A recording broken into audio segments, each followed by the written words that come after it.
तो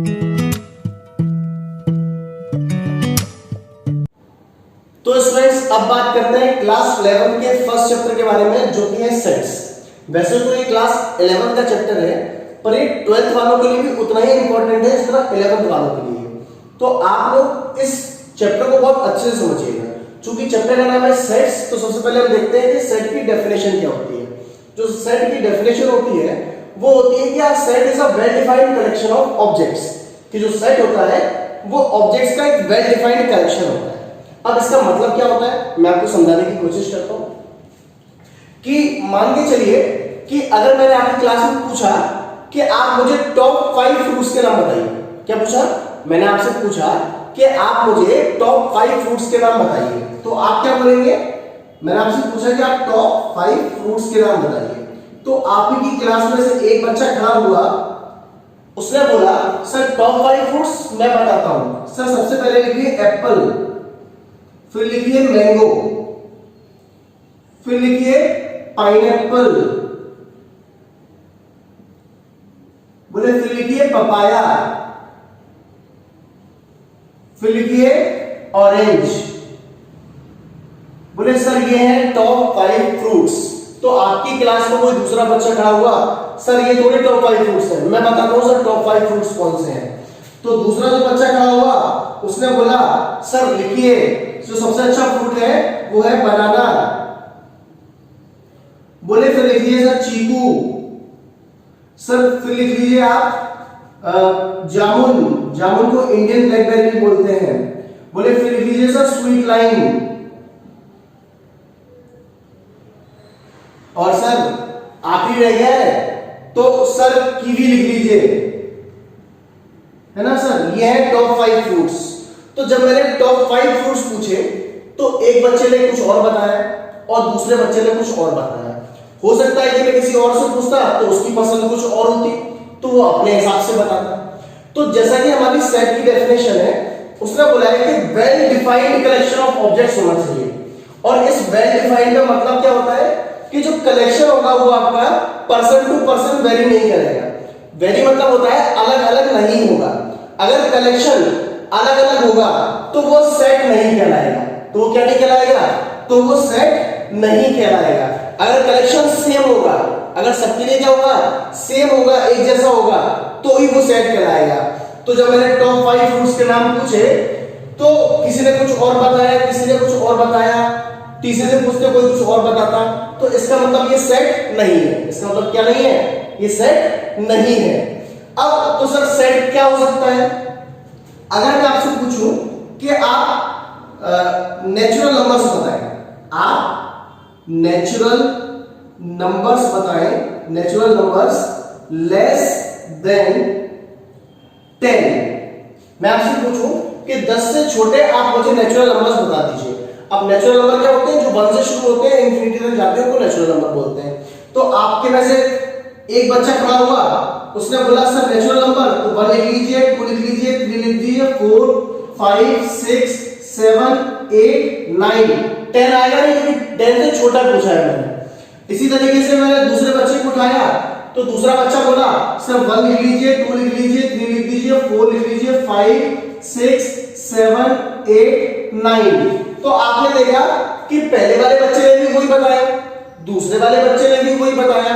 मैं किसी और से पूछता तो वो भी मेरे को यही बताता। तो इसका मतलब क्या है? ये पर्सन टू पर्सन वेरी नहीं कर रहा है। ये जो कलेक्शन है आपका, ये पर्सन टू पर्सन वेरी नहीं कर रहा है। इसका मतलब ये क्या कहलाएगा? ये आपका सेट कहलाएगा। क्या कहलाएगा? आपका सेट कहलाएगा। इसी तरीके से अगर मैं पूछता आपसे कि आप मुझे इंग्लिश अल्फाबेट्स के वॉवेल्स के नाम बताइए, ना, vowels in English alphabet, vowels in English alphabet, तो आप क्या बोलते? पहला बच्चा खड़ा होता वो भी बोलता sir A E I O you. कोई दूसरा बच्चा खड़ा होता तो वो भी बोलता ए ई आई ओ यू। ये किसी के हिसाब से भी अलग अलग नहीं होगा। किसी और से भी पूछेंगे तो वही बोलेगा ए ई आई ओ यू। तो ये क्या कर रहा है? ये वेरी नहीं कर रहा है। ये सबके लिए कैसा है? एक जैसा है। तो ये भी क्या कहलाएगा? आपका सेट कहलाएगा। तो उम्मीद है आपको समझ में आया सेट किसको कहते हैं। चलिए अब हम ये देखते हैं कि सेट को किस तरीके से रिप्रेजेंट करते हैं या किस तरीके से लिखते हैं। जैसे कि हमने बताया कि ये आपका सेट है, तो अगर आपको इसको लिखना है तो किस तरीके से लिखेंगे, आप इसको इस तरीके से नहीं लिख सकते। आप कैसे लिखेंगे, आप सबसे पहले ए बनाएंगे, सबसे पहले क्या बनाएंगे, आप उस सेट का नाम देंगे, जैसे ए दे दिया, बी भी दे सकते हैं, सी भी दे सकते हैं, डी भी दे सकते हैं अपने हिसाब से। उसके बाद एक इक्वल टू का साइन बनाएंगे, उसके बाद कर्ली ब्रैकेट बनाएंगे, है ना, और कर्ली ब्रैकेट के अंदर पूरा लिख देंगे कॉमा में 1, 2, 3, 4, 5, 6, 7, 8, 9 और इस ब्रैकेट को इस तरीके से बंद कर देंगे। तो ये तरीका होता है सेट को लिखने का कि जो भी सेट आपका बना है उसका नाम दे दिया हमने और जो लिखा है आपने, जो ऑब्जेक्ट्स लिखे हैं, इन्हीं ऑब्जेक्ट्स को एलिमेंट भी कहते हैं। क्या कहते हैं इनको एलिमेंट भी कहते हैं, है ना, इनको एलिमेंट्स भी कहा जाता है। ये सारे क्या है, ये आपके एलिमेंट्स हैं, है ना, इस सेट के क्या है, एलिमेंट्स हैं। क्लियर है, तो यही ऑब्जेक्ट्स है, ऑब्जेक्ट्स को क्या कहते हैं, एलिमेंट कहते हैं। तो आप सेट को इस तरीके से लिख सकते हैं। अब आपको अगर ये वाला सेट लिखना है तो आप कैसे लिख सकते हैं, बी इक्वल टू लिख दीजिए ए ई आई ओ यू। तो ये तरीका होता है सेट को लिखने का, सेट को रिप्रेजेंट करने का। अब तो स्टूडेंट्स आपने समझा कि हम किस तरीके से सेट को रिप्रेजेंट करते हैं, किस तरीके से सेट्स को लिखते हैं। अब ये जो तरीका है, जिस तरीके से हमने सेट को लिखा है, इस तरीके को हम रोस्टर फॉर्म या टेबुलर फॉर्म कहते हैं। क्या कहते हैं, रोस्टर फॉर्म या टेबुलर फॉर्म कहते हैं। सेट्स को लिखने के दो तरीके होते हैं। पहला तरीका है रोस्टर फॉर्म या टेबुलर फॉर्म और दूसरा तरीका होता है सेट बिल्डर फॉर्म। कौन सा फॉर्म होता है, सेट बिल्डर फॉर्म, या इसको हम रूल फॉर्म भी कहते हैं। इसको हम क्या कहते हैं, रूल फॉर्म भी कहते हैं। तो ये जो तरीका है, जिस तरीके से आपने यहां लिखा हुआ है, इस वाले तरीकों को कहा जाता है रोस्टर फॉर्म या फिर टेबुलर फॉर्म, है ना। सेट बिल्डर फॉर्म आगे देखेंगे किस तरीके से सेट बिल्डर फॉर्म में हम सेट को लिखते हैं। तो आपको समझ आया कि सेट किसको कहते हैं और सेट को किस तरीके से रिप्रेजेंट किया जाता है, और सेट को हमने जिस अभी तरीके से रिप्रेजेंट किया है उस फॉर्म को हम रोस्टर फॉर्म या टेबुलर फॉर्म कहते हैं। सेट को रिप्रेजेंट करने के दो तरीके होते हैं, पहला रोस्टर फॉर्म या टेबुलर फॉर्म और दूसरा सेट बिल्डर फॉर्म या रूल फॉर्म। चलिए अब कुछ और एग्जांपल्स देखते हैं। तो स्टूडेंट्स अब कुछ और एग्जांपल से समझने की कोशिश करते हैं कि सेट्स क्या होते हैं, ताकि आपको बहुत अच्छे से समझ में आ पाए कि सेट्स किसको कहते हैं, किसको सेट्स नहीं कहते हैं। जैसा कि फर्स्ट क्वेश्चन हमारा जो है वो बोलता है the collection of 10 most talented writers of India. अगर मैं आपसे पूछूं कि हिंदुस्तान के, इंडिया के 10 सबसे अच्छे जो राइटर हैं, लेखक हैं, उनके नाम बताइए, तो क्या वो सेट होंगे या वो सेट नहीं होंगे? आप खुद ही बताइए कि किसी की पसंद, जैसे 10 टैलेंटेड राइटर्स, ये तो पर्सन टू पर्सन वेरी कर सकती है। मेरे हिसाब से कोई और अच्छा है, किसी के हिसाब से कोई और अच्छा है, मतलब ये चीज क्या करेगी, ये वेरी करेगी। इसका मतलब ये क्या नहीं है, ये सेट नहीं है, नॉट सेट। क्यों सेट नहीं है? क्योंकि किसी की जो पसंद हो सकती है वो क्या कर सकती है, वेरी कर सकती है, और जब अगर वेरी करेगी तो वो सेट नहीं कहलाएगा। समझ में आया आपको? चलिए अब अगला जो एग्जांपल है आपके सामने, उसमें लिखा हुआ है the collection of all boys in your class.